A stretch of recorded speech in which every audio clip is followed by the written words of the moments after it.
Hello. Oh, nope. Hello. Should we start again? No, we're live, brother. Hello, everyone, and welcome to the Never Open Podcast. The podcast open to everyone except me, because I'm stupid and I fucked the intro up. My name is Luke. I'm your host of the Never Open Podcast, and with me, as always, is Mr. Andrew. Say hello, Mr. Guy. Yeah, that one. Mr. Guy, that's me. Yeah. I am the Mr. But anyway, hey man, I'm ready to talk about nights 12 and 13 of the G1 Climax 34. What about you? Hell yeah. Oh, dude, absolutely pumped to do that. But first, oh fuck, let's see if I can do the professionalism. Let's see. Strap in. All right. Because there are ways that people can contact and interact with us if they wish to. We're on the Tweety. I'm at Grumpy2EB. Mr. Guy is at Druce for Tweets. Collectively, we are at Never Open Pod. If you want to send us a written or voice email, you can do that too. Never Open Pod at gmail.com.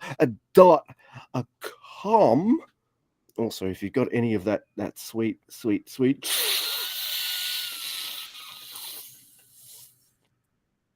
Sasha Banks money, kick it that way. We have a Teespring store where you can buy merch that'll make you look never as fuck. And we are on the YouTubes, so you can see me fuck the intro up, but nail the professionalism bit right here. Just type in Never Open Podcast. Hopefully it turns up. If it doesn't, you can always just do that. I don't know how you do it. Google, police, CSI, fucking NATO. Someone will help you find the podcast, and you can listen to it and watch it and enjoy it. It'll be Detective Marty Asami will help you. He's on the case, He wears a silly hat and everything. It's awesome. But right. Yes, Luke, I'm interested to talk about these shows. And just so people know, if you watch the YouTube channel, you get to see the fuck ups. But if you listen on the podcast, that'll be smoothly edited, and you'll never know that anybody messed up unless we mention it, and then they know. So anyway, oh, that's always me. We should gloss over that. For some reason, I'm picking my nose, Mr. Guy. Thanks for saying that on the podcast. Yeah. I always want to let folks know what's going on. But it's smart to be informative. I appreciate it. But both these shows are at different spots. The first one's at Kurgan Hall. I'm sure that you listened to Walker Texas Stewart and his buddy Chris Charlton doing commentary. I went with the Japanese commentary, and I enjoyed the show quite a bit. I enjoyed it too. I know we have buried him a little bit in the past, but I'm going to say I enjoyed Chris Charlton on the 3 nights that he's done commentary, both Cohall shows, and the last one, wherever that was, I forgot to write that down, professionalism. And when I say that, I'm like, it's fine. He didn't give me any mega spoilers or anything like that. Instead, he's in that phase of like tournament maths. How is this person eliminated? What does this person need to in order to win the G1? All that kind of stuff. And when he's in that mode, it's fucking awesome, because I know none of that's ever happening.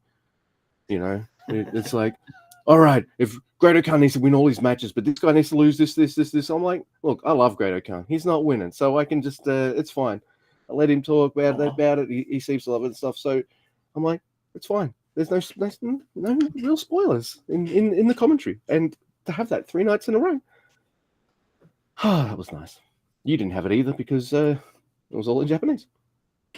Yeah, I enjoyed it. I understand a couple words here and there, Same. And I understand it when Gato says "motherfucker." I understand that. So, so I understand a good portion of the show is what I'm saying. But Luke, you want to get us started on these shows of wrestling? Absolutely.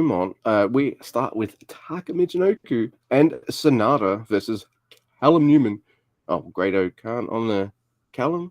Yeah, let's go with that. Sure. Now, This is really cool stuff. I don't have mega notes for a lot of these previews because I was more interested in the main matches. But this is great. I really like the preview stuff between Callum and Sonata. I think Sonata's someone who could go well with Callum Newman's speed. So they preview well. And then there's a gigantically huge Oz cutter on Taka Michinoku for the win. He's there to lose every match, and it's fine. He's like the pinky on Just Five Guys, I guess. The night before, every match was different and had all kinds of crazy things going on with it. This night wasn't quite like that, but it still had some good wrestling. It's like these preview tags are just kind of there, So this next one's fun, though. It's Shota Umino and Hanma versus Jake Lee and Gabe Kidd. And this does have something different about it. Contradicting myself. Because it's the same match. Dogs are... Like, we saw this match the other night, but this time they do it completely different. Yeah. War Dogs are like out looking around for Shota because they're like, you're not going to sneak up on us, and they're up in the aisles in the balcony, and him and Hanma just come walking out of the regular entrance. It's just funny. So, and then Shota Umino uses like obscene gestures at the. He bends over and points at his butt. I don't like that. So Gabe Kidd kicks his ass. And Hanma dodges a face breaker and tags in Shota, and he runs wild. Jake Lee goes after Shota's back and points at his head. Hanma acts like he's dead for a few minutes in this match, which I didn't like that. But rebound lariat, Gabe Kidd pins Hanma. There's some pushing and shoving after the match. Pushing and shoving. Yes, right. Wasn't quite as... didn't quite have the same feel as the previous one, but I guess Shooter has to have preview matches with both Jake Lee and Gabe Kidd. To wrestle them both at the same time, both preview matches too, with no help. It's fucking funny though. Oh my goodness! All right, so next we have the Evil Dicks. That is Evil and Dick Togo. That's in case you couldn't figure that out. And they're wrestling against Tetsuya Naito and Shingo Takagi. Hey, by the way, I heard something about Shingo. I heard he's never as fuck, Mr. Andy. Did you hear that? Where have you heard that term before? Have you ever heard that? I read that. I read it. You read it somewhere. That's a good like catchphrase or something. Like maybe we should adopt that. So we'll see. Maybe put it on a t-shirt or something. We'll see what happens. Yeah. All right. We'll become the only two with the t-shirt. Yeah. Actually, no. I can think of at least 3 others. But anyway, this. Chris cracks Walker up at the start of this match, and it was nice to see him have a good laugh. I can't remember what it was, but I don't know. It was just like Chris wasn't in super professional mode. He's like cracking jokes and shit. I was like, all right, I can dig this. A bit more relaxed. Maybe he's melting in the fucking sun because this is his second night at Corrigan, and it must be hot in that building, dude. Right? You reckon it'd be hot in there? It's a very small venue. I don't know. I think they got AC. I mean, Walker is wearing a suit, and he looks fine. I think they got AC in there. Just saying. He is tonight. Tomorrow he's back in the polos. Yeah. But I'm loving the Shingo and Evil preview stuff. It's fine. It's not bad. But I feel like we've seen this a lot recently with Evil and the LIJ guys. But we see Naito. He taps that Dick Togo with that head leg scissor move. And then Evil brings out a trolley to try to fuck with him, and it backfires. Dude, that shit was so funny. Oh, dude, Naito's fucking around with the trolley or cart, whatever you guys want to call it, in the ring, and he's like, "Hey, you want to sit on this, ref?" The ref's like, "For me?" Yeah, well, he saw Shingo doing it. Naito was pushing Shingo around right before. All right, push Shingo around. Oh. And I'm like, the New Japan refs, like, the prerequisite is they're really good at reffing, but they have to be fucking stupid. Because, they fall for Evil shit every time. Like, they like, oh, I'll just catch Evil's the opponent's leg. Oh, shit, I'll just help Evil do a move. They're altruistic, they're well-meaning. Right. They're very trusting, Yes, that's right. That's absolutely correct. Because the ref, is it Sakamoto? He gets on the cart. And of course, just fucking Naito just fucks with him. So he he pulls it out from behind her. Oh yeah, he pulls it out from. It's like someone pulling the chair out from under you, and you sit back, and it's like asshole. And everyone in the crowd laughs. I laugh. Who's the asshole here? Is it Naito? No, because everybody knew. Everybody knew you were going to get fucked with if you sat on that. So it's not Naito's not the douchebag here. We all knew, man. You can't. You don't yell at the wind for blowing. You don't scream at fish for swimming. That's right. That's just the way exactly that force of nature. But well. Next, Luke, that's great because there was only 3 preview tag matches. All right, we're into the G1 now. It's A block, and we got Boltin Oleg versus Jeff Cobb. I am the big man. No, I am the big man. I will big man. We got big man heat going on here, man, and we also have amateur wrestler heat. So these guys are like, oh, I am the better than you, and I can't wait to see how it goes. So Boltin wins the first exchange on the mat, and Cobb's like, I'm gonna go over here and think about this, and just walks around the ring. That's funny. I need to reassess my strategy here. So Cobb's like, I'm gonna wrestle you. Boom, punches him in the throat. So that was great. But then Boltin stomps a mud hole in Cobb and then walks it dry. That shit was hilarious. So, Cobb goes surfing, and Boltin starts to do a push-up with Jeff Cobb to get out of it, and Jeff Cobb's like, I'm out of here.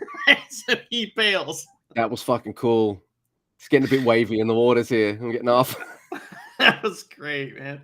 So Cobb body slams Oleg to assert dominance, of course, but he can't get the moonsault. Everything that happens in this match is huge. So every move is huge. Every strike is huge. They trade giant drop kicks, Boltin tries to catch and then throw Cobb, but Cobb won't let him. So he just sets up in a different way and throws Boltin across the ring with a belly to belly, right? Then Cobb gut wrenches Boltin Oleg. But then Boltin hits a monster German suplex and gut wrenches Jeff Cobb right back. So fucking cool. He kips up, he hits a Vader bomb for 2. You can't is foiled. And there are 2 lifting power moves from Cobb that Boltin just shatters kayfabe taking. This is one problem with the match, is that there's a couple times, there's one where he leans back into Cobb and he's like, are you ready? Okay, here I come. Woo! And it was so bad. And there was another move where he just was, putting himself in position so much. It was a little, it's like, hey, are you guys working together? So anyway. That was really funny, but everything's awesome except for that. So, Cobb hits the ground lariat. There's a tour of the islands, but it's countered by you can't for 2. Now, I've noticed it's a deal. If you can't get a running start, it's only good for 2.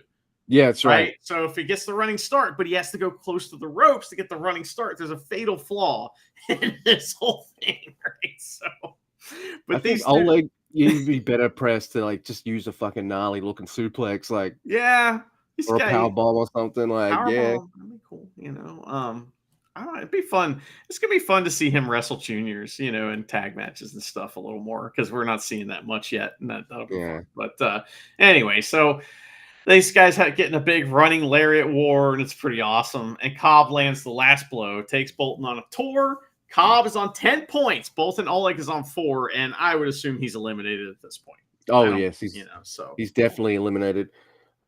I thought this was awesome. I like seeing Boltin take a Uranagi. So that was pretty cool. And getting his ass kicked a bit. But you're right. I noticed some of those little bits too. But, but if you're going to hit gnarly Germans and stuff like that, I'm going to fucking laugh. When Cobb gut wrenches Oleg, he screams, "That's my fucking move!" Which makes me laugh as well. So oh my God. That was hilarious. No more stalling though, because this match, whilst I really enjoyed the next match and actually the rest of the card, this match exhausted me. And I was just like, man, I'm enjoying the rest of this show, but fucking hell, why wasn't that the main event? Because I'm just so fucking. That took everything out of me, and I'm like, what took everything out of you, Luke? What did you do in this match? Just watch it? Shut the fuck up. I'm talking about El Phantasmo, who's on 4 points, and Konosuke Takeshita, who's on 6 points. What do we see when this match starts up? It's the light up jacket. Oh my god! Crowd goes nuts. Warwick Hall's going fucking nuts. Handshake. All right. This match starts awesome, but gets fucking crazy. Like it's like the craziness starts when Takeshita goes for a knee in the corner and then just fucking bumps outside. And all right. And what if his special moves is bumping to the floor? That's a special kind of wrestler, you know? I always like a wrestler that it's like he sells in a different way to Gabe Kidd, but just you believe him when he fucking kicks your ass, but when he takes a bump, oh my god, he takes a freaking bump. Love it. Love that. You know, so he's fucking gone. He's on the outside, suicided by El Phantasmo and a fucking massive moonsault into the goddamn front row. Then a senton and a moonsault, both springboard senton and moonsault onto Takeshita for 2. There's this like amazing Blue Thunder Bomb reversal by Takeshita for 2. What the fuck was that? Takeshita pulls out a table, and this makes me freaking laugh my ass off. It is gold. It is amazing. If you can somehow slap the Never logo on that fucking table for me, Mr. Guy, I would love it, because it's the same table Jake Lee and Gabriel Kidd threw at each other and bounced off of the night before. Yes. I'm like, I can just see Marty Asami, whose job is tables. It's true. Being like, well, this table didn't break. It's only got a couple dents in it. Yeah, we can use it again for tomorrow night. Oh, yeah, that's good. It's still good. It hasn't broken yet. The table's not broken, so why not use it? I laughed, but I actually got a huge kick out of the fact that this table is in 2 really cool matches.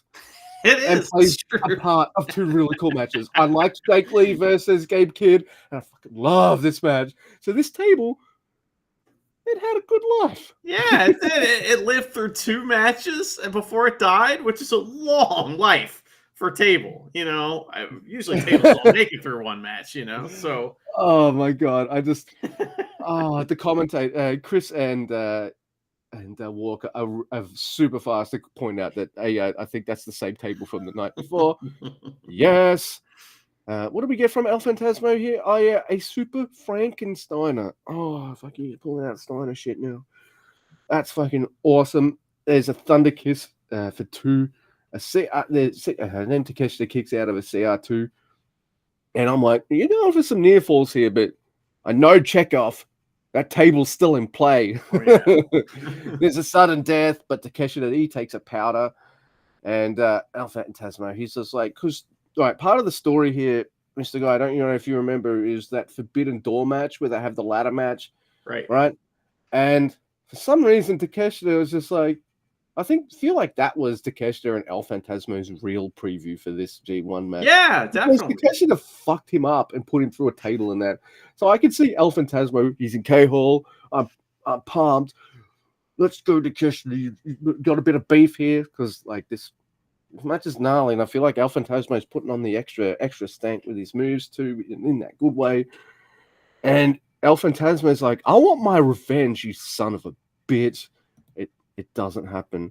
And we get one of my favorite moves that I'm glad I don't see much, because even though it might be safe as shit, it looks like it hurts.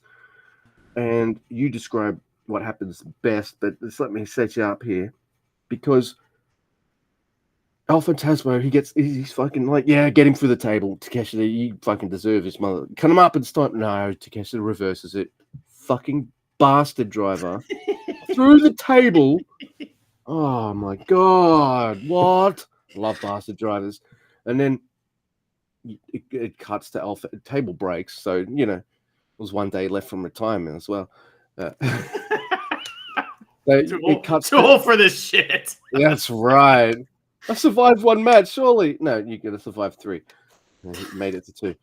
But it cuts to El Phantasmo's back, and describe his back to me, please.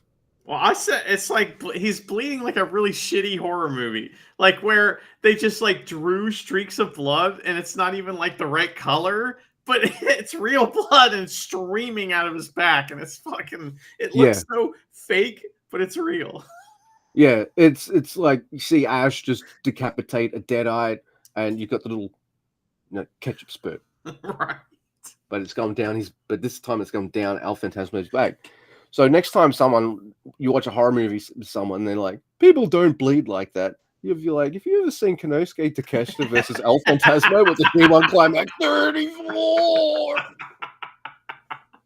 Just like that. Man, what a conversation. I'd love to be there for that. That was good. Oh my god. I do like that ELP makes this look good too, because sometimes I see it, people do a slip before the 19 or when it gets close, and I'm like, come on, man. Just I understand what you're doing, but yeah. But ELP does a really good trip on the shards of the table. Look, the table's broken and it's still fucking working. Like, Jesus Christ. Give this table a point. They're abusing its corpse at this point. Beating a dead table. Yes. He trips on the table, but he makes it in on time. And Takeshi's fucking shocked. The look on his face, like, and I feel like that look on his face is a mix of like shock and I think I respect this motherfucker now. And people will probably tell you that El Phantasmo isn't a never guy either. It doesn't matter if you're a never guy. Can you have never as fuck matches? Yes. Well, all right, then you're a never guy. Or you can be when you want to be. This is never as fuck. It's fucking gnarly thrill ride. And I absolutely loved it. Especially since, you know if El Phantasmo loses, he's eliminated, and he's just got his jacket back. Come on, he just found his smile again. Let's go. And there's a sudden death for 2. Oh my god, ELP's going to do it. He gets close. He even kicks out at... Oh no, he kicked out at 1. Oh shit. And Takeshita is too much. Just fucks him right up. Hits his like blue thunderish looking power bomb move, which will tell me the name of. I was just too excited and just going furiously on the keyboard to type. And Takeshita's on 8. El Phantasmo's on 4. That I loved it. I love that match. I love it. Yeah. It was awesome, right? It's Falcon Arrow is like his finisher. So, but nobody kicks out of the fucking. Oh, well, they didn't, you know. He's given the reputation back to the Falcon Arrow. That's hey man, that's true. There was a lot of really cool near falls in this match, and one thing that wasn't mentioned is how many insane elbow strikes there were from both guys. Yeah. Right. And that's a big part of why this match is never as fuck, is because of the insane amount of striking that happens. And man, ELP got some good ones in too.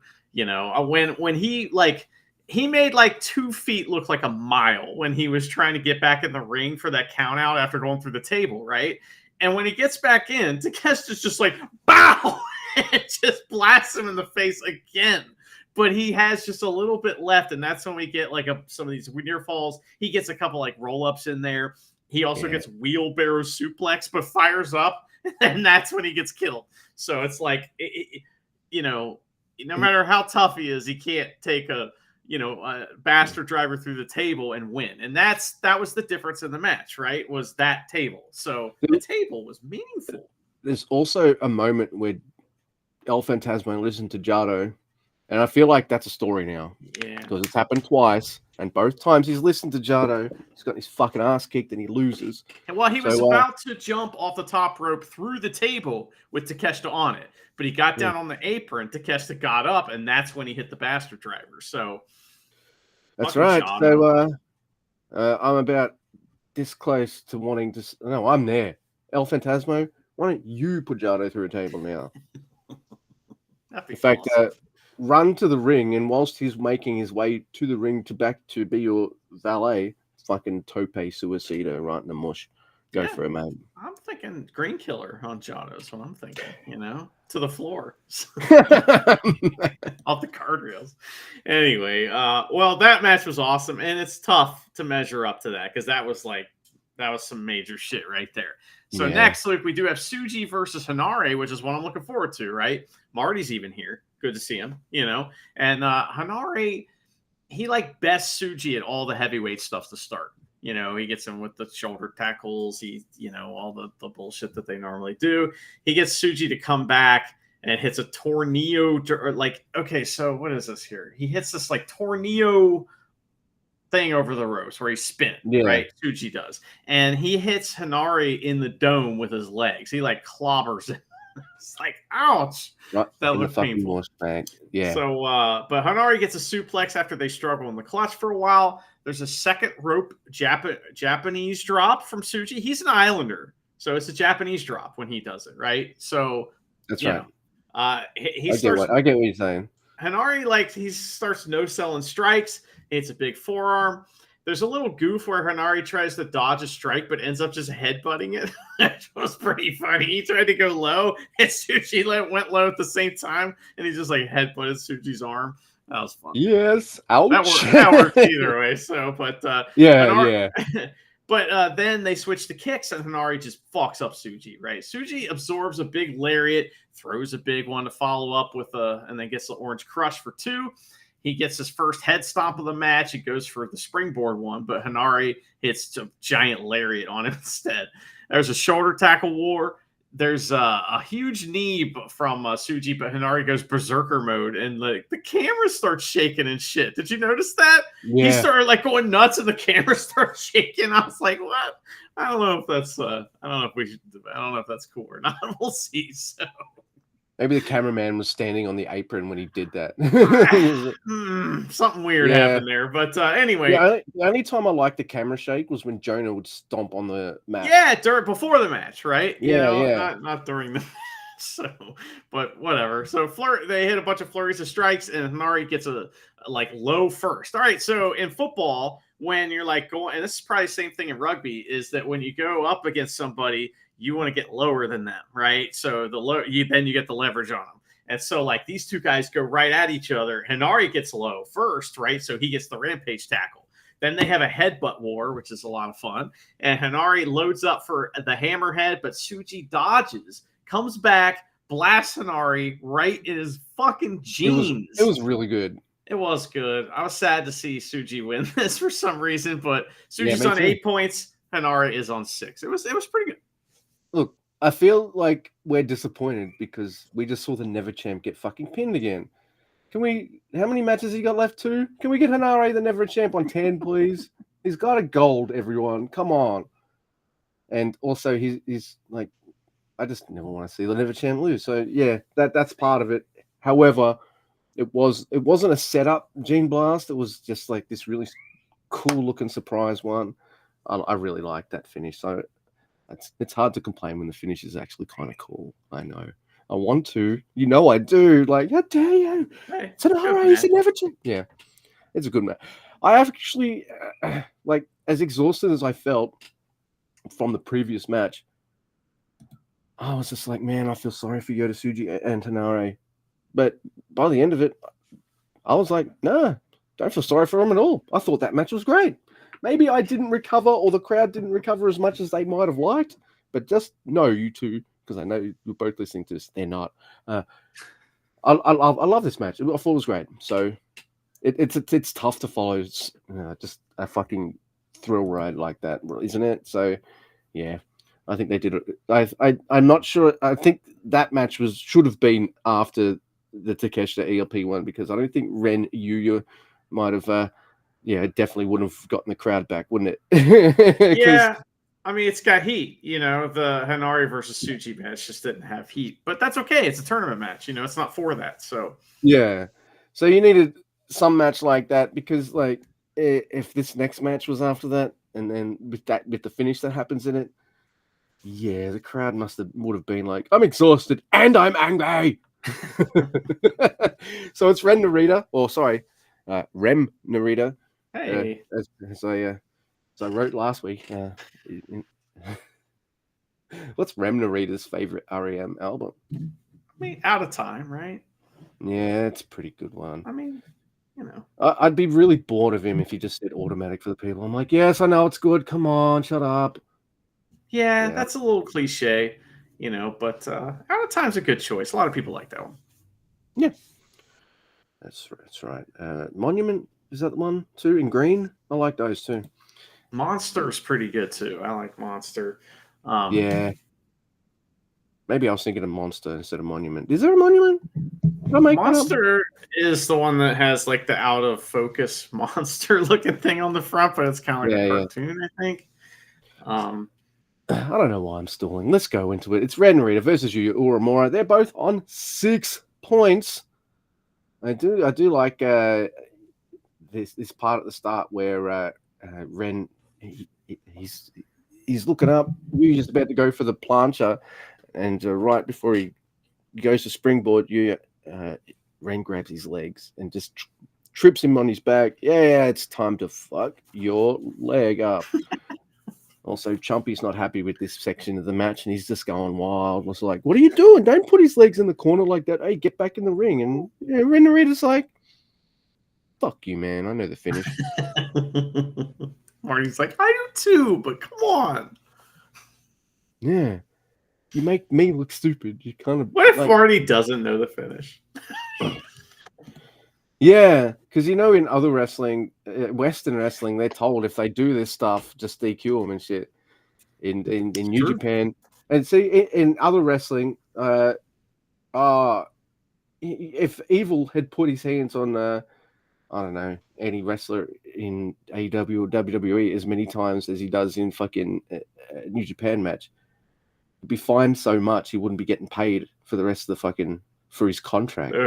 Could you imagine the dirt sheets every week? If Evil did this again and MJF didn't like it, and Britt Baker told him so backstage, and they were all very upset, and everyone is suspended, but Adam Cole is not. So it's like no, but Evil, he's suspended a lot. So Adam Cole, the saint of wrestling. Oh my god, because he probably has to hear all that politicking stuff at home as well. Must get. I don't know. We don't know. No speculations here. But yes, Ren's going for fuck your knee up on you or more on the outside. Chumpy, he's not happy. But there's you know what I like? I like seeing Yu Uemura do suplexes because he makes them look like they hurt. And then he also somehow makes them look smooth as shit as well. I'm like, how do you do that? How do you make him look like really slick and like he just broke that person? He's got something special with that, right? And it just popped in my head. But like young Tanahashi had that thing, where his shit just looked like it hurt really bad, but it was so smooth. It's like, I don't know. There's something there. Yeah. I've loved Yu this tournament, and he's got a big never streak in him as well with his I like his double hand chop slaps and stuff as well, all that kind of shit. And he busts out all sorts of, I'll do a German bridge, a dragon bridge.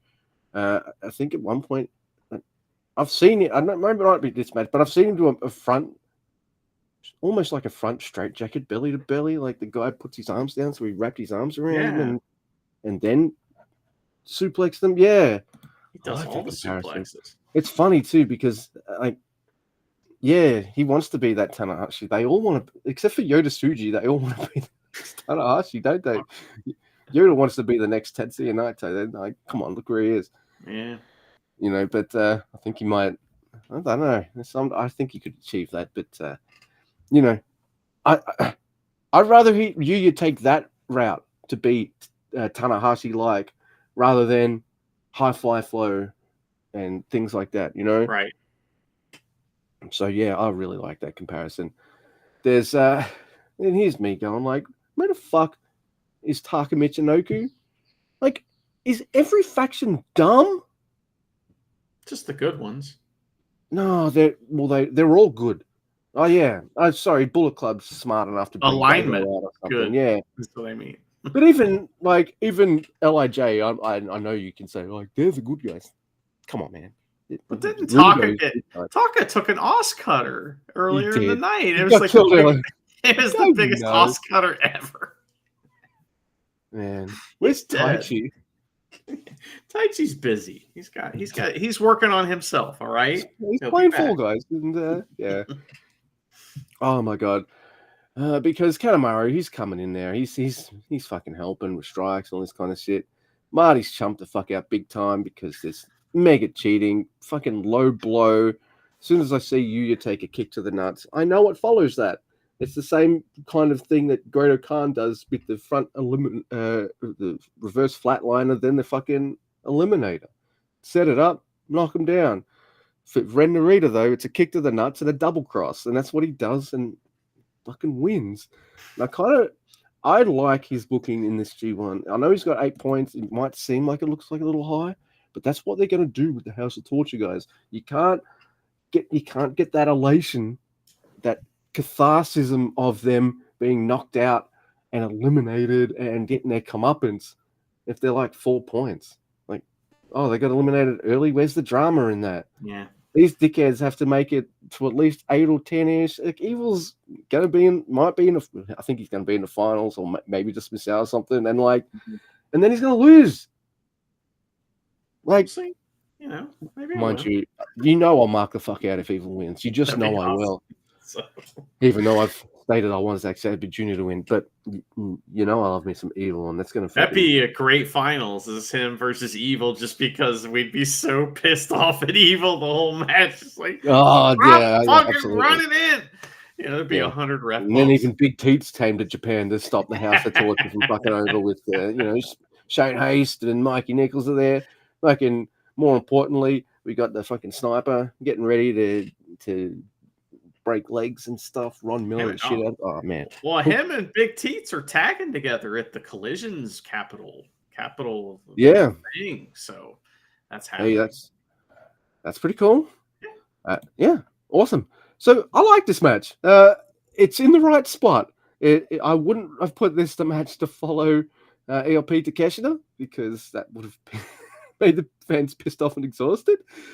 But yeah, I don't know. I really like this night. It feels like I might have put ELP Takeshita on last just because how exhausted it makes me after watching it. But I don't know. This night's great. And I enjoyed this too. Yeah, what do you think? Yeah, it was great. It's a lot of fun. Kanemaru obviously ran in and did a bunch of shit. And what I liked about it is Yuya foiled like every cheating attempt for quite some time, except for the very beginning. And then they just needed one cheating attempt to finally cut. It's like when you're shipping lots of drugs over the border, you just ship a shit ton of it. So that way, if just a little bit gets through, you still get the drugs, inside the country that you aren't trying to put the drugs into. So I'm just saying, not that I know, but that's drugs are bad. Okay. Right. Well, but House of Torture using that same theory, just throw as much cheating as possible. And if that one little tiny bit of cheating gets through, which it will, you win the match. That's right. And Yuya's poor Yuya on 6, but he's had a hell of a G1. So oh yeah, it doesn't matter. I don't think. All right, main evento, and it's Goto versus Finley. Goto. You look pissed off you have to put Goto over again. But this is unfinished business, right? From the New Japan Cup, because Goto's got to prove himself to you, Luke. So because you were all mad at him for getting an advantage that wasn't his fault. I know. But the fools at Kurgan Hall love Goto, and these guys do headlocks. They run the ropes. Goto reverses a bunch of hip tosses, and the hip tosses Finley out of the damn ring. It's like, wow. So, but Finley goes out there and he does a little misdirection cheaty thing, and he beats up Goto for a while. He does all kinds of disrespectful shit to Goto, and I love it. I'm really liking this part. People at Kurgan Hall didn't like it as much as I did. But they settle into the main event heavyweight back and forth rhythm thing, and Finley hits a great cactus clothesline.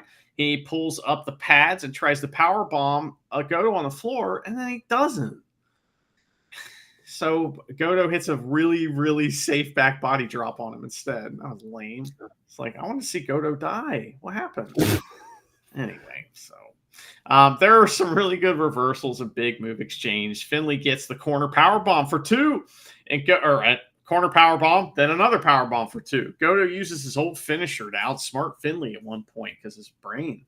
And Goto distracts Red Shoes, but Goto dodges Shillelagh attack. He picks it up and he just throws it away. There wasn't even like a moment where he thought he was going to use it. He immediately got yelled at by Red Shoes anyway, and he's just like, I don't know, I just picked it up for whatever reason. So, and just to show everybody what it was. But yes, Red Shoes, because I'm Goto, the right. one who is known to carry a fucking shillelagh. Like, get out of here. Yeah, it's like, where's my fishing pole? Not like it's a chair. So the GTR is countered by a backslide, and Finley tries Oblivion thingy, but Goto sneaks in a KO blow. Like, he knocks him out, but Finley just wakes back up. He hits the Oblivion. He wins. Goto is shamed, and Goto is on 8 points, and Finley is also on 8 points. That's right. I like this match too. That's good. Yeah. I feel Goto lost. Maybe Goto, he had the stink on him for not having to wrestle as much in that tournament. And, I shit on him big time for that. He did. But this tournament, he's had to wrestle every match, all the matches and stuff. And, yeah, he's had a fucking awesome tournament. Don't make me put him over. Come on, man. But, yes, he's been great. Especially, like, I don't know, the last two in particular. The David Finley match and the Takeshita match. Like, wow. That's some good shit. But yes, let's do it. We're on lucky night 13. If you want to tell us where we are, and I guess you can start this one if you want. Oh, this is an interesting venue. So it's in Kagawa, and this venue is like, it has two entrances, right? And then it's split by these seats in the middle. So it's like a gigantic Kurgan Hall. That's what it looks like. And it's wild, so it's kind of cool. It does have the dark lighting though, but Hiromu is on Japanese commentary, we see. Oh, and everyone loves it. They're so happy to look at the back of his head, so. But we start off with Murashima and Shoma Kato. We live inside Murashima's dream. They are wrestling Yano and Bolton Oleg. That's not fair, really. Yano gets some drop kicks, but Young Lions get some drop kicks, but Yano sends them both into the exposed turnbuckle. The Young Lions both do the forearm thing to Bolton. They like run around, both do the I'm gonna run on the ropes and hit you with my forearm. Yeah, but then Murashima gets a brab on bars. But pop up, you can't win, or you can't for the win, which was a pretty cool finish because he shot him into the ropes, popped him up, put him on his shoulders, boom. Murashima died though. Yeah, definitely. And didn't one of them just get brabbed in half the other night as well? Poor Young Lions. At least they didn't have to wrestle LIJ guys tonight. But having said that, Oleg still just fucking killed one of them. All right, next we have Ren Narita and Yoshinobu Kanemaru, that absolute prick. And they're wrestling against Konosuke Takeshita and Hinare.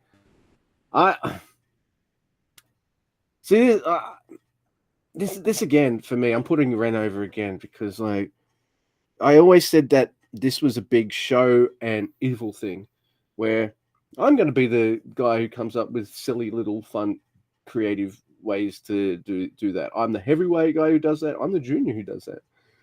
But I'm seeing that kind of side come out from Ren too, because he's got like fucking Hinare. You know how he wears that bandana at first cover his tattoos and then he kind of reveals them. Well, fucking Ren Narita pulls that up over his eyes and starts beating up Hinare. And I'm like, that's clever. That's all right.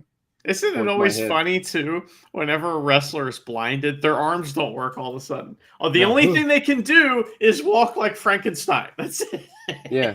It's like Frankenstein's monster. Sorry. It's like, hey, man, like, lift? Lift? So I love it. And I know everyone, I think a lot of people watching could just be like, just lift it. But in the moment, my brain is also like, fucking he's blind, he can't see, and then he's getting beat up. So yeah, it's like wrestling logic. You just kind of like accept that thing happens in wrestling, and it's like, it made me chuckle, and it's a nice little creative thing to kind of start with the match. So yeah, he's inventing new little ways to be a complete dick to people, and it's just funny. And then Hinare, he gets his revenge back, and he gets to, make that absolute Yoshinobu Kanemaru tap out because he gets him in the Ultima. That was fun. He doesn't even tap out. He has to give up because verbal. He can't even tap out with his arms all fucked up with the Ultima Exodus. No one taps with their feet like. Yeah, it doesn't work, right? No. Because you got to walk with your feet, so you'd be tapping just by walking around. You know what I mean? I don't know. The ref would be confused, but their decision is final either way. So, all right. Next, look, we have ELP and Jado versus Goto. Oh man, and let's see who is wrestling with Goto? Hanma. All right, it says something else here that's not right. So anyway, with Hanma, Goto is super over. Damn it. And ELP left the jacket in the back this time, man. But we get preview stuff to start, and this is really funny. So Goto is in the ring with Jado, and he takes the green killer, and Hanma has to save Goto from being pinned. Now we're talking, all right? Now we're using the green killer right. Now Jado's really... All right, all right, you accept that version, right, okay. That made me laugh so hard. I was like, oh, fuck you, Goto. So it's really funny, too, because Hanma comes over to break up the pin, all right? And he kicks Goto right in the dick. He just steps right on his crotch and is like, oh, I broke the pin up by kicking Goto in the dick. So that was one of the best parts of this whole show. In my opinion. But then Goto pins Jado, and Jado attacks Sakamoto, the ref, after the match, and ELP and Goto shake hands. Yeah. If you look at the pin, I know you didn't look at it too closely because it's a tag match. Who cares? But I did. One of Jado's shoulders is not on the mat, and I guess just so he doesn't look like a complete idiot after the match, Jado just backs Sakamoto up in the corner and tells him he's a piece of shit. I mean, so, it's good psychology, though, because Goto is very lazy. And so that's a lazy pin from Goto. It's his fault. That's right. You know? But as you said in the previous match, ref's decision is final. Well, every time. Yeah. Doesn't Jado know that? I hate that with sports. The ref's decision is final. What if the ref is a fucking idiot? They are. That's what makes it fun. Yeah. Unless my team loses. Insert team I like here. Well, your team shouldn't have left it up to the refs, should they? You know, that's their fault. That's right. See, that's like a submission wrestler saying, like, if you need to get to the ropes to get out of a hold, you're fucking... Yeah. Anyway, let's go to the next match, which is Francesco Akira on the Jeff Cobb. And they're wrestling against David Finlay and Gato. This is fucking awesome preview shit with Jeff Cobb and David Finlay. I want it. Give it to me, please. But the story of this little match is they're fucking beating up Akira, and Cobb's just like, nah, that's not an acceptable thing to happen. And I'll just beat everybody up, which he does. Cobb sets up Gato to get fireballed by getting a stalling suplex on Gato. And I think Gato's a pretty good wrestler, but I don't think he's used to taking stalling suplexes in the corner. Terrible. Because I saw Hanare take the same move. His legs are straight up. And Hanare probably weighs like twice the amount of Gato. I don't know how much more kilos he weighs than Gato, but he's a bigger dude in terms of height and weight, right? It's and Hanare's just like, yep, I got this superplex, whereas Gato's legs are like 90 degrees or something like that. And he's just like, whoa! I'm like, I'm pretty sure you can trust Jeff Cobb to like keep you held up, Gato. He held up Hanare the other night, and like everybody else in his block, he's done gnarly super. You're fine. But apart from that, cause I have to make fun of it because it's rare that you see something that Gato does, and you're just like, huh? Okay. Yeah. But then he landed. So stalling superplex. Gato's in the ring. He kind of gets up, fireball knees, and Akira gets the win. So yeah, that was funny. I like this. Did you notice in this match that there was no take picture? You know, remember last time? He landed on someone's dick. So he landed on Jeff Cobb's head, like on the way down. It was wild. But while this match was going on, me and you were opening up the old Fantasy Dream book, and we were talking about because Akira was doing some beard work on Gato that was amusing, and we were talking about how Marty's so good at breaking those up with his double axe handle. and how we were like trying to figure out how in a match he could end up on the top rope and hit a top rope axe handle to break up a beard hold, and how awesome that would be. Oh my god, that'd be so good. A lot of beard talk lately, Yeah, that's right. As long as no one's fucking with mustaches, it's fine. It's all right. Like, I think you described it best. It's like Marty looks at the crowd he's on the mat, looks at the first rope, then it's like second. Crowd's like, yeah, Marty, third rope, yeah, and then come down just to break up a fucking stupid beard hole. That'd be awesome. Yeah, one day, I would think it too if Marty had gear. Like Marty designed his own gear and came out, it'd be Macho Man, right? It would be like he'd come out. Oh my god! He's like, oh yeah, that'd be great. So.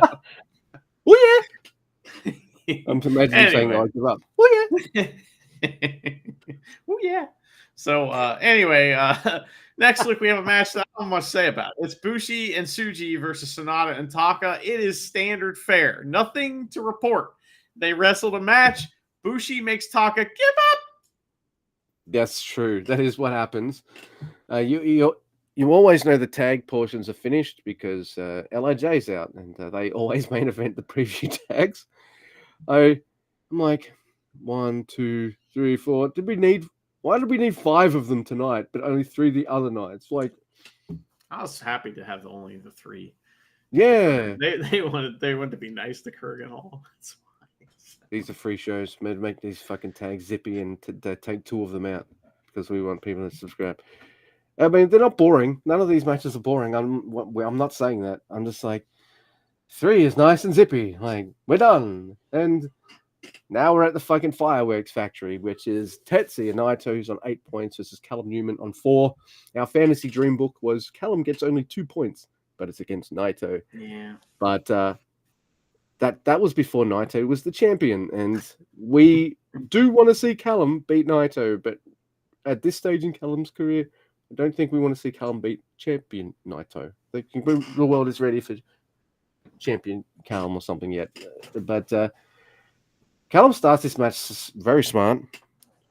Big Canadian big boot on Naito when he's on the apron. He's still dressed. There's some awesome kind of flippy reversals and stuff that Callum does on the outside. So he's getting his outside shit. He's getting better out there. He should get out of there quick, smart, but no, he doesn't. Yeah, but there's a shotgun drop kick by Callum to Naito into the railing. Bell rings finally. Oz cut. Nah. Naito pushes his ass out, and then Naito's like, that's not how you wrestle on the outside, bro. Let me show you how it's done. And then I'm just like, please don't hurt him, Naito. He's only a young man. Please don't kill this poor guy. No, Callum's dead. Gotta die. Sorry. Yeah, that's right. And look, I love the first portion of this match, seeing Callum get all the shit in. And after that first portion of the match where he gets all his shit in, that's where it sort of ends. He'll get another move or 2 in for the rest of the match, but the rest of it is just like, nah, I'm the champ. It's time for me to fucking Okada you and beat the shit out of you for the rest of the match and just fucking like easily win you, win you. I'm gonna win you. Hey. Yeah. Well, he does. That was win you.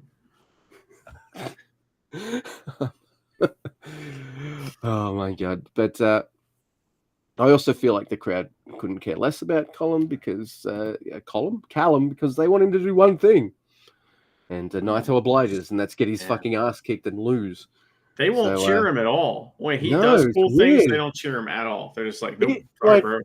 And I always get this feeling of New Japan fans that they might know what we know, that like, all right, this other guy's probably going to win this, but I've just for the not for shit, not even shits and gigs, just to cheer on the underdog, just to show him a bit of support. We're going to fucking yeah, but they don't bother doing that with Callum Newman. They're like, fuck you, lose to Naito already. And I'm like, oh damn, that's stone cold.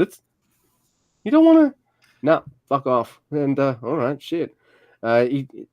Naito hits one Destino, which is a reversal. So when he does a Destino reversal, that means it's not all of it. So that's a 2 every time. But then just picks him up, normal Destino, and Naito's on 10 points. Yeah, Newman this on is 4. fun. It was fun, I thought it was pretty good, but yeah, the crowd was weird. They were like, take it easy, guys, relax.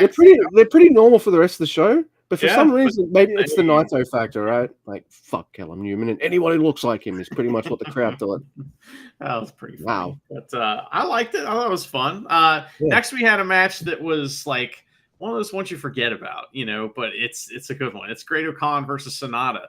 And I like these guys both do awesome mat wrestling, right? So you're thinking, that could be this, kind of like Zack Sabre Jr. and Sonata whenever that happens. But so I just noticed too on the way to the ring, Great-O-Khan's like he wears pants to the ring, and then his little like pant legs tear off, and then he has shorts on. So I didn't notice they were tear away shorts until this particular match. So, but anyway.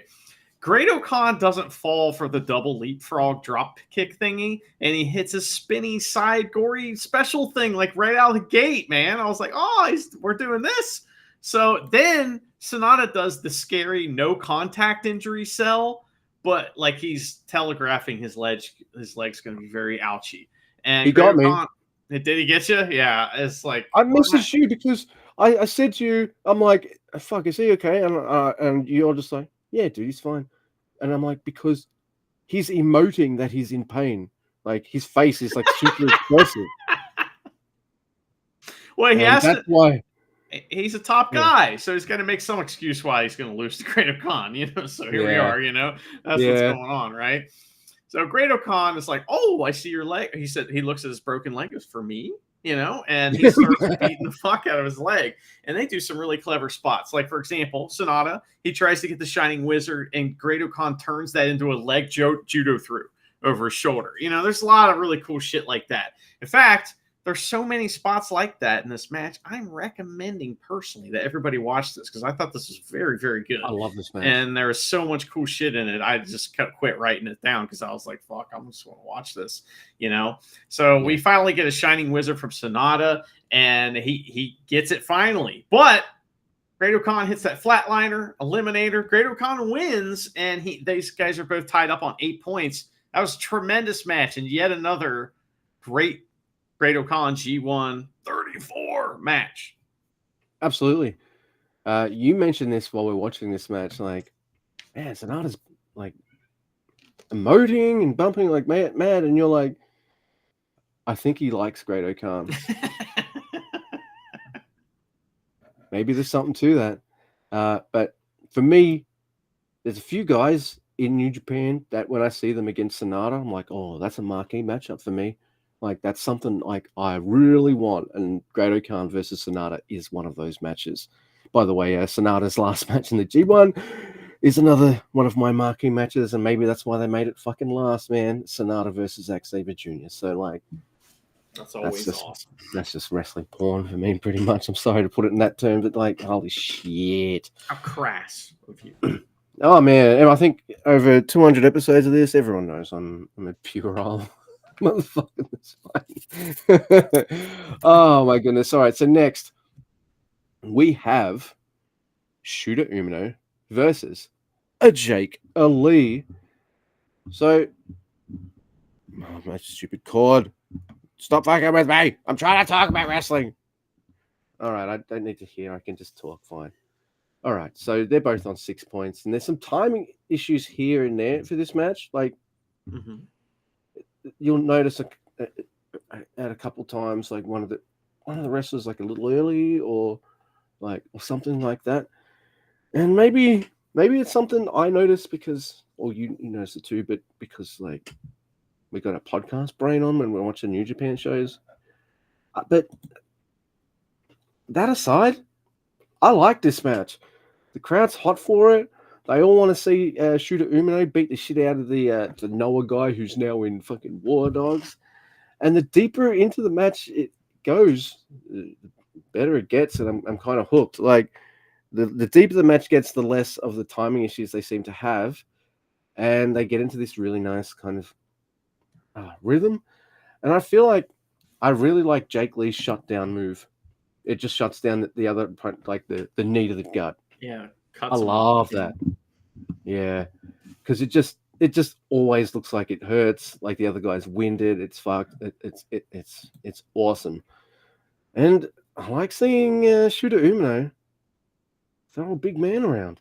Like this Jake Lee, how tall is he? Like 6'5", 6'6", something. 6 foot forever.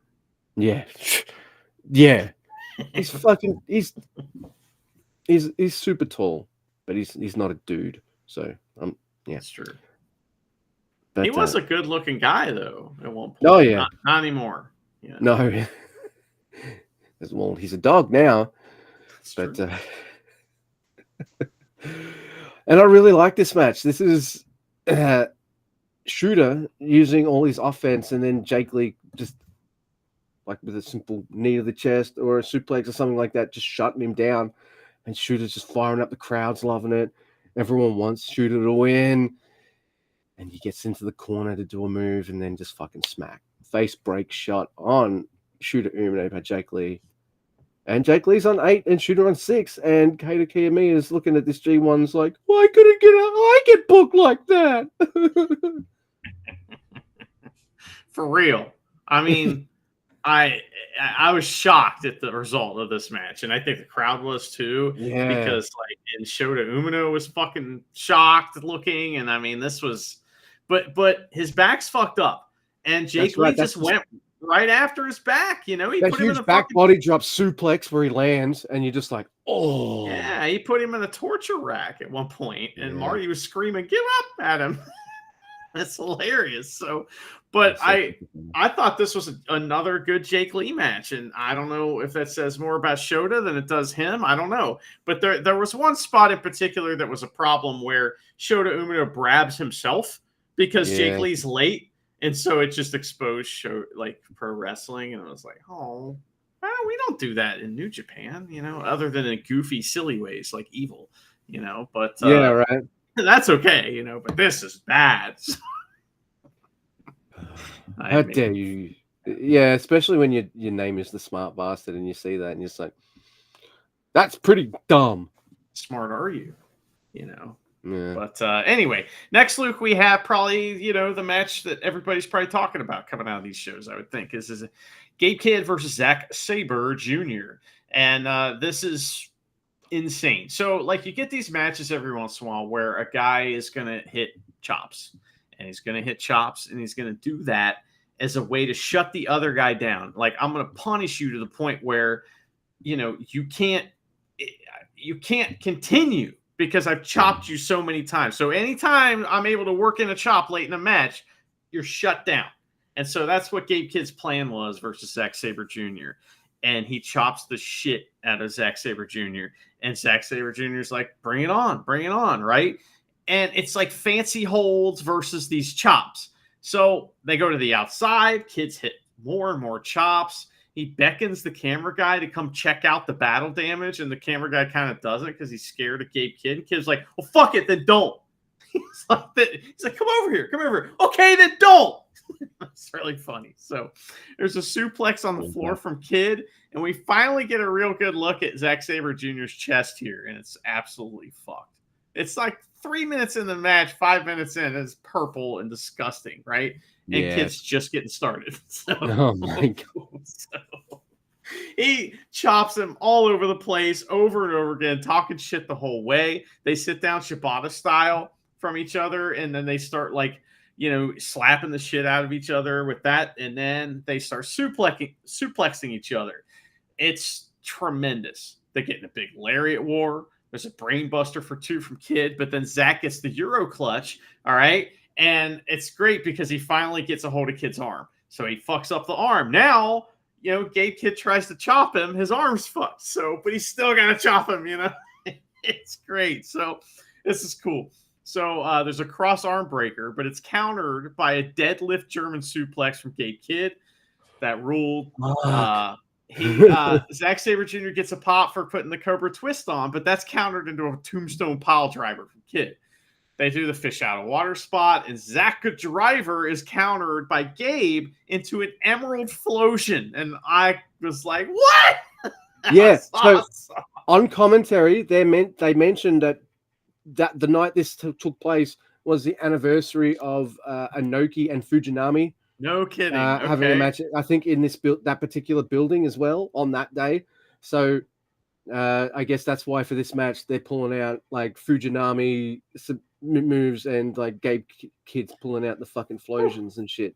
It's awesome. It looked great, man. That was cool. And he's like, well, guess what? I like Muda too, I guess. So he tries a moonsault, but Zack catches his arm, and it's beautiful. It's like that move, like that particular combo of like, I'm going to do a moonsault, and then you're going to catch me, in a hold on the way down. That doesn't always look good. This looked incredible, man. It was like perfect, right? So Zack's like, okay, so Kid... he tries the moonsault, but Zack catches him. Kid gets out, though, by beating Zack in the fucking face with his broken arm. All right? His arm's already broken and fucked up. He doesn't care. He just mounts him and starts slamming his forearm into his fucking head. So, now after this, somehow Gabe Kidd's the one that's bleeding. So he's bleeding from the face. There's a surprise Zack Driver, but Zack cannot get onto the cover since he's so fucked from getting destroyed. There's a huge rebound lariat for 2 from Gabe Kidd. They keep hitting each other and both try to finish the match, right? Zack Sabre Jr. chokes out Kidd, who screams, he will never tap out. Fuck you. I'll never tap out. Fuck you. But Zack Sabre Jr. hooks both of his arms. He's like flipping them off, and he hooks both of his arms with his legs. All right. And Red Shoes calls it. It is a war. It was a dramatic ending. It was unbelievable. Zack Sabre Jr. looks unstoppable after this, and Gabe Kidd looks like a monster who just got outsmarted. You know what I mean? Yeah. Zack Sabre Jr.'s got the most points. He's on 12. Kidd's on 6. Gabe Kidd's had 2 finishes in a row that made him kind of look pretty good. I mean, he got outwitted by the smart bastard because Gabe Kidd's violent. He could have just let Jake Lee just sit there and make it in time, and the match was over. But no, he just wanted to get that boot in one more time. This time, it's this finish. It's just like, fuck you, I'll never tap out. And then the hook of the legs on his on the arms, and then he doesn't tap out. He like, oh my god, that's awesome. That's an awesome match, and that was never as fun. Like, that's like. And people, I don't know, never matches can have a technical aspect to them. Also, just like see what Zack Sabre Jr. does. A technical wrestler who only cares about submissions isn't going, chop me, let's go. Chop me, let's all right, I'll take it. And just look at his arsenal and the way he's changed in the last year or 2. Suplexes now, he pulls suplexes out all the time. He's upped his strike game. The types of strikes and the strikes he does. And he's better at selling. He's better at bumping. He's got more moves in his arsenal. It's almost as if like working in New Japan makes wrestlers better. And if they're already good, holy shit. And then top it off with like that added dimension of him being like the greatest submission wrestler in the world. This is awesome. And then it's brute force versus finesse. And finesse barely won. There's some fucking gnarly shots in there by both guys. Like, could have gone either way. Yeah. Zack Sabre Jr.'s chest is purple up around here.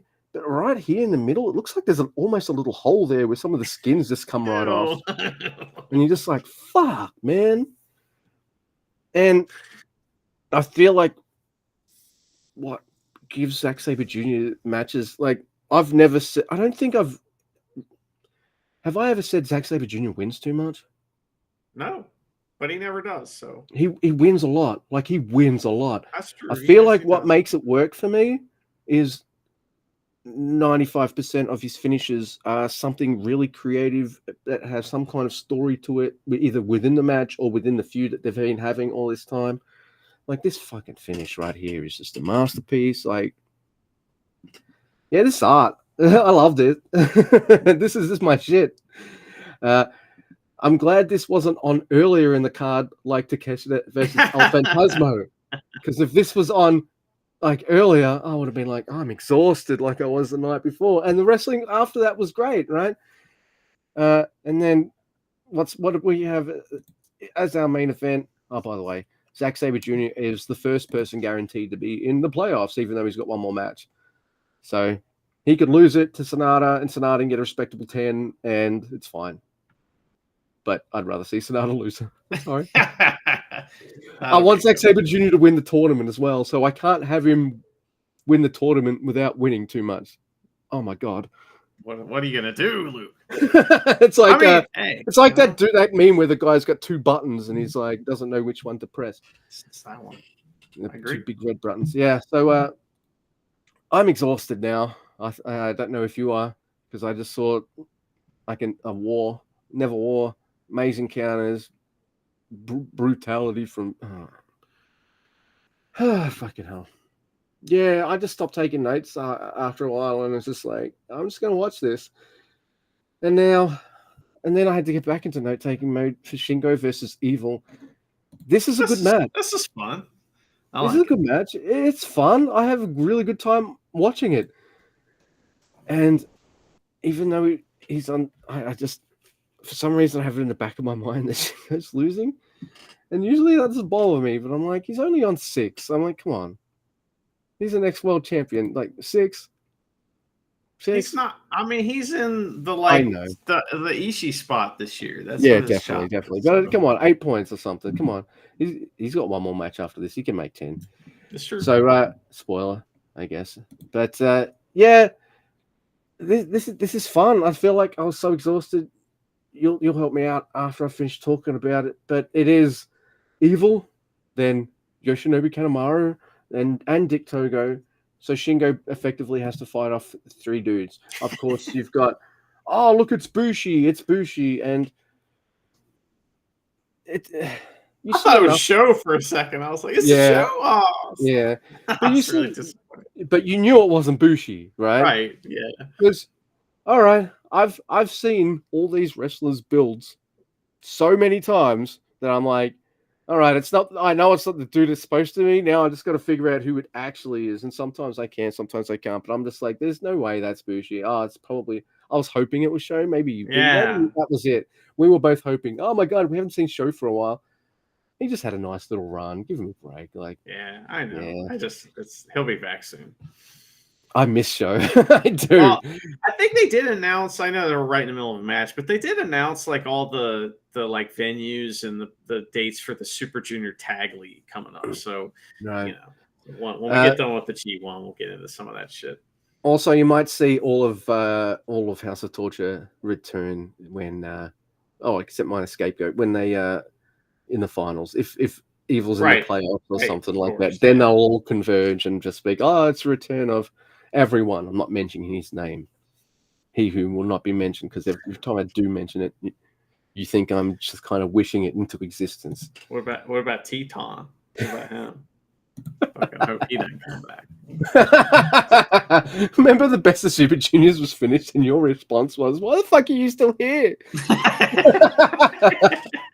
Did you have a good tournament? Yes. Now leave. Yeah, get out of here.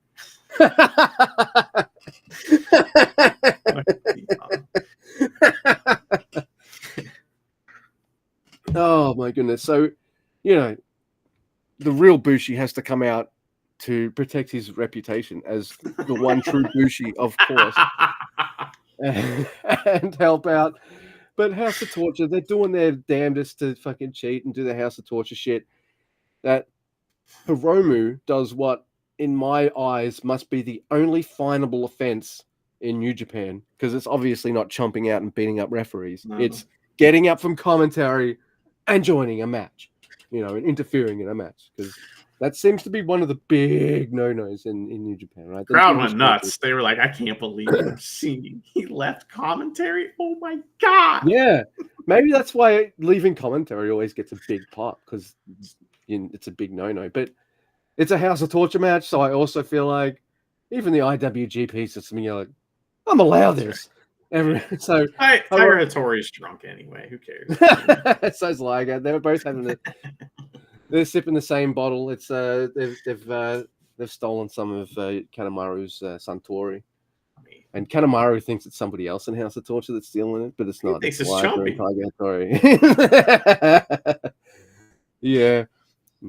Oh my god, that's funny. So Hiromu comes. He's in there to make the save. I love seeing Shingo in this spot of having to overcome all the House of Torture dudes because he's my favorite wrestler. He's good at it. You know? I love Evil. So this is two of my favorite guys having like this big Memphis style beat 'em up, but add in awesome moves with Shingo. Oh, the Made in Japan is so fucking great. I love how Evil bumps. I think he's one of my favorite bumpers, heavyweight bumpers in New Japan. Like, because when it's time for him to take his comeuppance, he puts the extra stank on his bumps. He's understated Mr. Perfect. You know, right, he's like Mr. Almost Perfect. That's Evil. That's right. Yeah. and I like that. I think that's a way to both our hearts, isn't it? Have a good bumping game as well as a good offense. Yeah. Show us you can, and if you don't settle the back, you're a piece of shit for life. And Lance Archer. Oh my god. So I still think this can go either way because it is Shingo, and Shingo has that about him. For me, he's believable to win every single match he's in, and it's always believable that the other dude's gonna kick his ass and earn that victory against him. So, you can make it. You can look at the points and feel like, no, they're going to get Shingo up to 8 to make it respectful all you want. But I see it and I'm just like, you don't know with Shingo. You just don't. You don't know. So, but thankfully, House of Torture, all of it is defeated because that's what you need to do. Last of the Dragon on Evil 1, 2, 3. My boy wins the main event. Can't complain about that. And it's a happy ending to a really fun match. And maybe that was the perfect placement for this match. If you're not going to make Gabe Kidd have a main event, which feeds into his character and story anyway. I'm the fucking best, and they put me in the fucking, like, you hear the crowd reactions. No respect. That's right. No respect. He's the no respect guy that didn't get Rodney respect. Dangerfield. That's it. He's yeah. Why couldn't I not remember that name? Fucking hell. So yeah, it was. I think it wouldn't have worked so well if Evil had won after such an exhausting never match like ZSJ and Gabe Kidd. So this was kind of like the perfect little chill out finale with a happy ending where everyone got to hang out with Shingo and go like, yay, it's the best wrestler in the world. So yeah, that's all good. Well, when I was a kid, Luke, I got no respect. I had no friends. I remember the seesaw. I had to run from one end to the other. Let's see. I'll tell you, when I was a kid, all I knew was rejection. My yo-yo never came back. Oh, hey-oh. I was so ugly. Mother used to feed me with a slingshot. Oh, those are Rodney Dangerfield jokes. Yeah, I got it. So you're glancing down.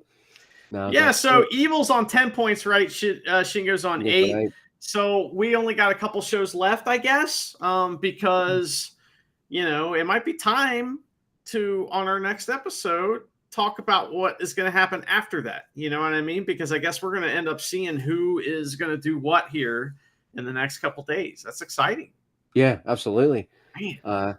It went quick, didn't it? Jesus. Yeah, there's it finishes next week on the 15th or some shit, like crazy shit like that. Let's see. What's the date today? Is it the 10th? Oh my god, it's going to finish in a week or so. Oh.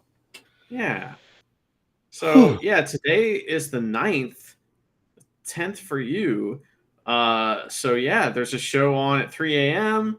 Then for me, and then there's Monday, Wednesday, Thursday, Saturday, Sunday. Next week. So there's a lot of shit going on next week, so it'll be busy. But that's cool, man. I'm excited. Yeah. So am I. Yeah, I hope that comes through on our in our chit chat about these Yeah. matches. Well, okay. Love it. I have a question for you specifically. Yeah. So we have a trend on the show that you usually don't like tournament ends. Like you get mad at the way they end. You don't like the booking. You don't like who wins a lot of times, right? So, and there's many reasons for that. You know, I mean, they're usually good reasons that you have, but you're usually pretty upset by it. Do you have hope that this year might be different? And that, like, I mean, we just saw a new winner of Best of Super Juniors. You know, we just saw new winner of the New Japan Cup, right? 2 in a row. So what do you think? What I mean, are you feeling positive about this? Yeah, I think so. Let me just have a quick little. I got the page up, so I don't have to. So just, I'm not going to break anything down, but I could do a bracketology. No. But I think I said to you last night, like I kind of like how everyone's being booked. Like you look at the scores, and yeah, there's differences, but Callum and Bolton, man, they both got their own 4. That's 2 more than I thought either man would get. LP's on also low, but he's had the story. So I've been invested, and he's made that story work. I've loved it. But you got people at the top. I don't want it to be Goto. He's a little no. That would fucking piss me off. I'm telling you right now. That he's gonna go deep. You know, he's gonna get close. Fine. But yeah, I really enjoy how this tournament's been booked. I don't feel like if you remember me last year, I'm like all these young, fresh dudes are being. I feel like they're doing shit, the draws or losses. But Shooter, Gabe Kidd, Yuya, Ren Narita, and Yoda Tsuji, they're all 6 points and higher. So, and that might not sound high, everyone, but that's a lot better than what they did last year. Oh man, in terms of their booking, I just wasn't a fan of a lot of that. Even like I just like these because they're all guys who need fucking wins to establish themselves as these characters, and the G1's perfect for that. And this G1 has really made those guys pop. I do have a bit of hope here. It's like Super Junior's on the 12. I know that's like a horse, bolting out at the start of the race up in front, and that might fucking dumb horse might tire out and then get overtaken in the final stretches or something. But I just usually by this time I've got complaints, and you've started to hear them already. And I don't have those. I think my one nitpick was the Never Champs losing too much. Right. And that's it. Okay. Well, good. What about you? I'm enjoying it quite a bit. You know what I mean? I haven't watched been able to watch like as many of the shows live as I wanted to, but yeah, next week we'll be able to get a bunch of those in. So that'll be fun. But I've really enjoyed the shows. I think that we've had, just like every year, we have a few like outstanding matches. The new guys that have come into the tournament have all been impressive, which is always the case. It's like when you come to New Japan, you either belong or you don't. And most people, they know they don't bring in guys that don't belong early. I mean, like if they do, they don't last long. Like Matt Riddle, you know what I mean? It's like some people just. Man, it's like he wasn't in the G1, you know what I mean? So it's interesting that Dolph Ziggler he's gone too, right? It's like, I don't know. There's like some guys that just don't stick around, which is fine. I feel like Nick Nemeth, though, more so than Matt Riddle. I feel like Nick Nemeth can he could go, punch his ticket he pretty much go anywhere he wants, right? That's true. And, why go? And why not? Yeah, and yeah. But then again, he's probably booked on Capital Collisions, and I don't even know it. So yeah, I'm too busy in G1 mode, and I see these. I'm like, I'm not ready for that yet. Get out of here.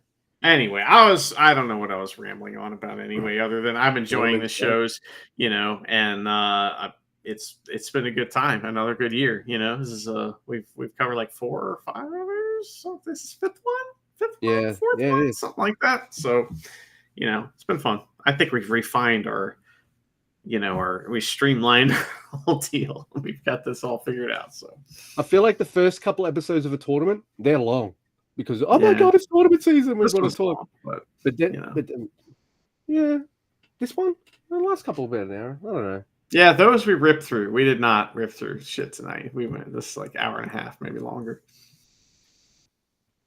I'm okay with that. Yeah, I had fun. Yeah. Sorry, I talk to you a lot, so I'm not sorry. Yeah. All right.